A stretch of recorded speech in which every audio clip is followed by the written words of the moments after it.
मंत्रिमंडल में शामिल हो सकते हैं विजय सिन्हा, मिलेगा कौन सा मंत्रालय? नमस्कार, आप देख रहे हैं सिटी पोस्ट लाइव। मैं हूं सृष्टि राज। सम्राट चौधरी की तरह ही पूर्व उप मुख्यमंत्री विजय कुमार सिन्हा सम्राट मंत्रिमंडल में जिम्मेवारी संभालने के पहले मंदिरों में खूब माथा टेक रहे हैं। विजय कुमार सिन्हा ने शनिवार को मध्य प्रदेश के उज्जैन महाकाल के दरबार में पहुंचे। यहाँ उन्होंने बगलामुखी धाम में हवन यज्ञ किया और महाकालेश्वर मंदिर में भस्म आरती में शामिल भी हुए।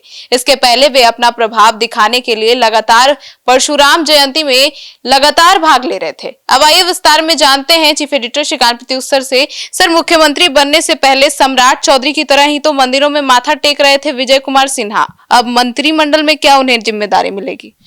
देखिए, जिस तरह से सम्राट चौधरी ने मुख्यमंत्री पद की शपथ लेने के पहले मंदिरों में जाकर माथा टेका, मुख्यमंत्री बनने के बाद वो लगातार मंदिर में जा रहे हैं। तो विजय सिन्हा भाई पीछे क्यों रहे? वो तो मूल भाजपाई होने का दावा करते हैं, आरएसएस वाले होने का दावा करते हैं। तो विजय सिन्हा ने भी अब मंदिरों में माथा टेकना शुरू कर दिया है मंत्रिमंडल के विस्तार के पहले। और विजय सिन्हा ने कोटि तीर्थ कुंड परिसर में जलाभिषेक भी किया।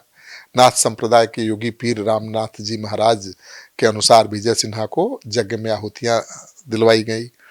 और रामनाथ जी के अनुसार विजय सिन्हा ने भगवान से मनोकामना मांगी है कि उन्हें आने वाले समय में बड़ा पद मिले।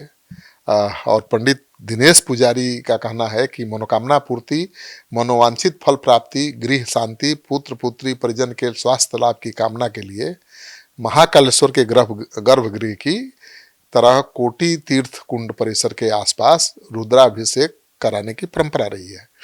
विजय कुमार सिन्हा शनिवार की सुबह करीब 4 बजे मंदिर पहुंचे थे। यहाँ उन्होंने नंदी हाल में बैठकर भस्म आरती में भाग लिया और भगवान महाकाल की पूजा की। आरती के बाद उन्होंने नंदी जी का पूजन अभिषेक कर कान में अपनी मनोकामना बता दी है कि कौन सा पद चाहिए, कौन मंत्रालय चाहिए और कितना पावर चाहिए। अब शिव जी पूरा करेंगे। तो मतलब मुख्यमंत्री बनने के लिए भी विजय सिन्हा ने महाकाल की पूजा की है? बिल्कुल, ये खुलासा हुआ है। योगी पीर रामनाथ जी महाराज के अनुसार विजय सिन्हा अपनी कामना लेकर उज्जैन पहुंचे थे। पहले भी चुनाव से पहले भी मुख्यमंत्री बनने के लिए उन्होंने यज्ञ किया था। और शनिवार को भी वे बगलामुखी मंदिर नलखेड़ा पहुंचे और पूजा अर्चना की।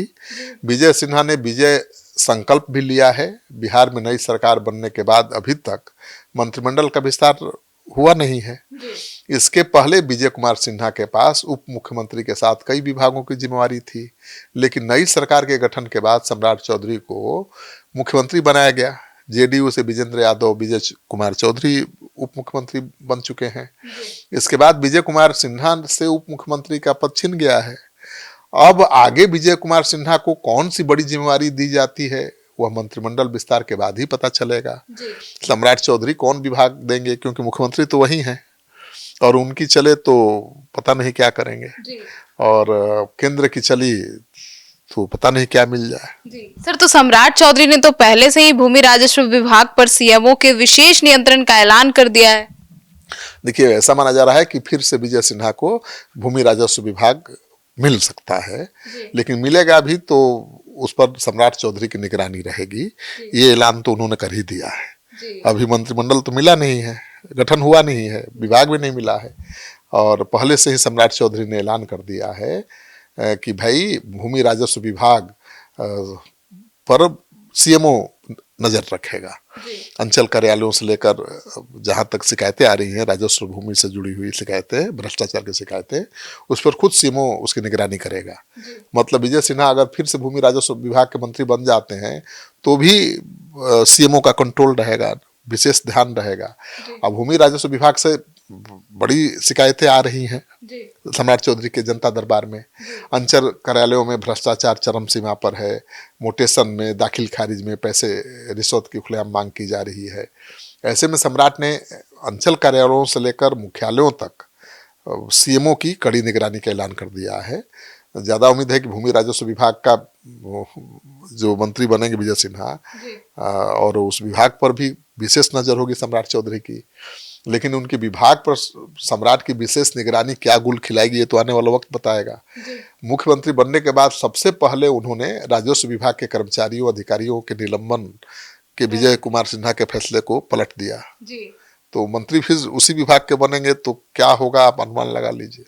सम्राट चौधरी के सीएम बनने पर विजय सिन्हा की तीखी प्रतिक्रिया भी सामने आई थी सर, और पहले भी कार्यवाही दोनों आमने सामने हो चुके हैं कितने बार। देखिए, मुख्यमंत्री पद पर सम्राट चौधरी के नाम का प्रस्ताव खुद विजय सिन्हा ने पेश किया था, लेकिन अपने मन से नहीं, केंद्रीय नेतृत्व के दबाव में इसका खुलासा खुद उन्होंने किया। उन्होंने कहा कि मैंने बीजेपी का सिपाही होने के नाते अपने कमांडर के आदेश के अनुसार सम्राट चौधरी के नाम का प्रस्ताव कर दिया।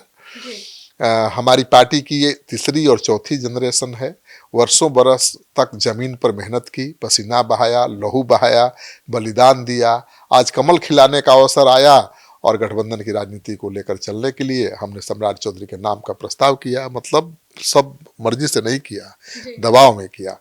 विजय सिन्हा के भूमि राजस्व मंत्री रहते हुए 224 कर्मचारियों को हड़ताल पर जाने के कारण निलंबित कर दिया गया था। मुख्यमंत्री पद संभालते ही सम्राट चौधरी विजय सिन्हा के फैसले को बदल दिया, और फिर उसी विभाग के अगर मंत्री बन जाएंगे तो सोचिए क्या हाल होगा। विजय सिन्हा फिर एक्शन लेना शुरू करेंगे, सम्राट चौधरी फिर कार्रवाई करेंगे, क्या होगा देखिए। सर, विधानसभा में दोनों आपस में ही भिड़ गए थे। हाँ बिल्कुल, वो तो अभी भी वीडियो सोशल मीडिया में वायरल है। मार्च 2021 में जब विजय कुमार सिन्हा विधानसभा अध्यक्ष थे और सम्राट चौधरी पंचायती राज मंत्री थे, तब का ये वीडियो है। एक सवाल के जवाब के दौरान अध्यक्ष विजय सिन्हा ने मंत्री को टोक दिया था और कहा था कि अधिकारियों से बात करें। इस पर सम्राट चौधरी ने सदन में ही कहा था कि व्याकुल नहीं होना है, ठीक है। और व्याकुल शब्द सुनते ही वो आपे से बाहर हो गए थे विजय सिन्हा। हाँ, सम्राट चौधरी ने कहा कि आप व्याकुल मत हुई, तो विजय सिन्हा बहुत नाराज हो गए थे और इसे आसन का अपमान तक बता दिया था और शब्द वापस लेने को कहा था। सम्राट चौधरी ने उस समय माफी नहीं मांगी। उसके बाद सदन की कार्रवाई रोक दी गई थी। सम्राट चौधरी के सीएम बनने पर तेजस्वी ने भी चुटकी ली थी उसी घटना का उदाहरण देते हुए, और उन्होंने सम्राट चौधरी से कहा था कि भले ही पहले पगड़ी उतार लिए हो, मुंडन करा लिए हो, लेकिन जिस पगड़ी को आप उतारे हैं उसे संभाल कर रखिएगा, क्योंकि विजय सिन्हा जी की उस पर नजर है। तो किस तरह से लड़ाई सम्राट चौधरी विजय सिन्हा में चल रही है देखिए। इस पर दोनों मुस्कुराते भी नजर आए। दोनों मुस्कुराते नजर आए थे, चुटकी ले रहे हैं तेजस्वी यादव। तो विजय सिन्हा मंत्रिमंडल में भाई डिप्टी सीएम रह चुके हैं और सबसे चर्चा में थे जब डिप्टी सीएम थे, तो एक्शन में भी थे। अब डिप्टी सीएम तो बन नहीं सकते हैं, मंत्री ही बनेंगे, और किस विभाग के मंत्री बनेंगे इसको लेकर अटकलों का बाजार गर्म है। सूत्र बता रहे हैं कि वो होम चाहते हैं, गृह विभाग चाहते हैं, और मुख्यमंत्री गृह विभाग तो देंगे नहीं। नीतीश तो मुख्यमंत्री किस बात का भाई, शासन प्रशासन की डोर अगर हाथ में ना हो तो मुख्यमंत्री का क्या मतलब। तो सम्राट चौधरी को तो नीतीश कुमार ने अपने आखिरी पारी में दिया था गृह मंत्रालय, फिर भी सामान्य विभाग अपने पास रख लिया था, सामान्य प्रशासन विभाग। मतलब IAS IPS का तबादला करना हो तो नीतीश ही करेंगे। अब जब सम्राट मुख्यमंत्री बन गए हैं तो ये विभाग छोड़ेंगे, कोई मुख्यमंत्री नहीं छोड़ता है गृह विभाग। तो गृह विभाग तो नहीं मिलेगा, लेकिन भूमि राजस्व उनको जरूर मिल सकता है, और भूमि राजस्व मिलेगा तो भी टकराहट बढ़ सकती है। तो सुना आपने, तो अब देखना काफी दिलचस्प होगा कि मंत्रिमंडल विस्तार में विजय कुमार सिन्हा को कौन सा मंत्रालय मिलता है। आपकी क्या राय है, जरूर बताइएगा। धन्यवाद।